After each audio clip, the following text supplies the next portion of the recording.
Et ça y est, nous avons conquis, donc on s'en souvient, successivement Jéricho, muraille écroulée, etc., puis la ville voisine de Haï, et puis nous avons accueilli les Gibeonites, tu m'en souviens, avant de devoir résister à l'attaque conjointe de 5 rois voisins qui n'appréciaient pas l'alliance, et d'avoir assisté à l'arrêt du soleil et de la lune à leur endroit pour permettre la victoire.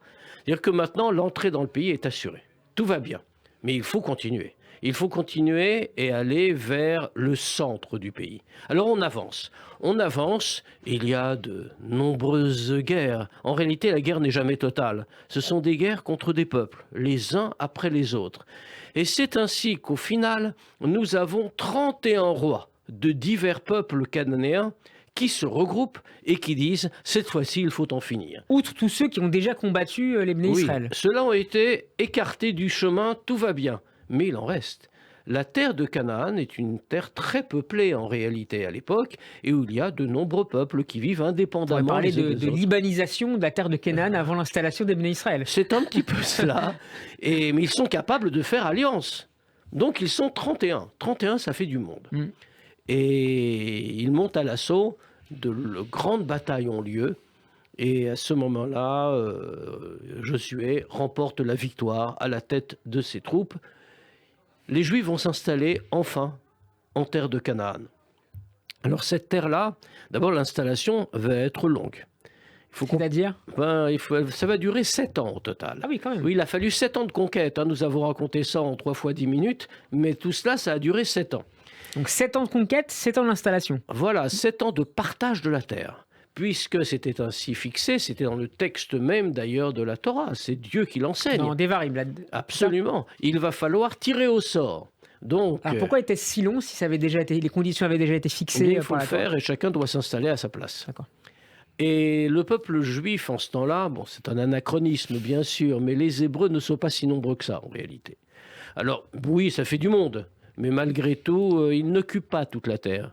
Il faut bien comprendre qu'on va vivre ensuite dans une situation qu'on ne connaîtra plus après. C'est-à-dire que chaque tribu va occuper le territoire qui lui est affecté, puisque le tirage au sort est par tribu, et ensuite c'est au sein de la tribu qu'on tirera au sort les parts qui reviennent à chaque famille. Donc on ne peut pas aller s'installer n'importe où. Si j'ai envie de m'installer plus au sud et que je fais partie de la tribu de...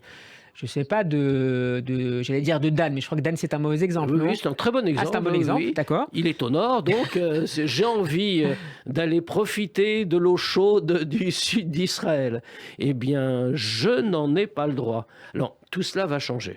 Cela va changer, mais il faudra attendre pas mal de dizaines d'années pour que tout ça s'unifie et qu'on puisse échanger les terres, etc., etc. Mais dans un premier temps, ce que Dieu a ordonné, c'est que chaque tribu reçoive son territoire. Et ces territoires vont rester dans la mémoire, même si ensuite, on ne sera pas forcément de la tribu quand on s'installera dans le territoire. Mais... Et dans les temps messianiques, ce sont des territoires qui seront à nouveau découpés selon ce premier découpage biblique? Non, parce que cela, en vérité, c'est petit à petit estompé. Et ensuite, les mariages entre tribus se sont multipliés. Donc évidemment, du fait des héritages, les territoires ont petit à petit perdu de leur pertinence très rigoureuse. Mais à cette époque-là, ce n'est pas le cas. Et donc chacun reçoit un territoire. Parce qu'il y a le même phénomène, toute différence par ailleurs, sur la question des terres qui peuvent être vendues et qui, à l'année du Yovel, reviennent à leur propriétaire initial. C'est pour ça que je pensais qu'il y avait éventuellement une possibilité de retour à ce partage initial? Non, alors cela n'arrivera pas puisque en vérité la situation a évolué de ce point de vue-là. D'accord. Et du fait surtout de la montée d'un roi au pouvoir. Mais là, nous sautons les générations. Donc, ici, on va procéder à ce partage. Mais chaque tribu va occuper son territoire, mais il y a des tribus qui n'occupent pas tout le territoire, parce que tout simplement, elles ne sont pas assez nombreuses. Oui, il y a des tribus puissantes, des tribus très nombreuses, qui ont beaucoup de capacités et qui occupent d'entrée de jeu tout le territoire qui leur est attribué. Et qui ne peuvent pas aller occuper la part restante qui ne le revendiquent pas. D'accord. Et qui ne vont pas ailleurs en réalité, puisqu'on leur a attribué leur terrain.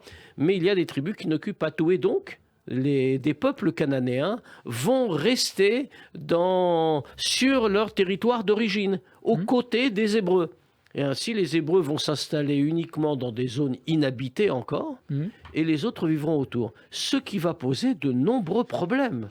Non seulement des problèmes d'hostilité, mais aussi des problèmes d'idolâtrie. Mais on y reviendra. Évidemment. Merci beaucoup, Chaim Nissenbaum. Bon après-midi à vous. On peut réécouter évidemment Histoire du peuple juif toute la semaine sur radioj.fr. À demain. À demain.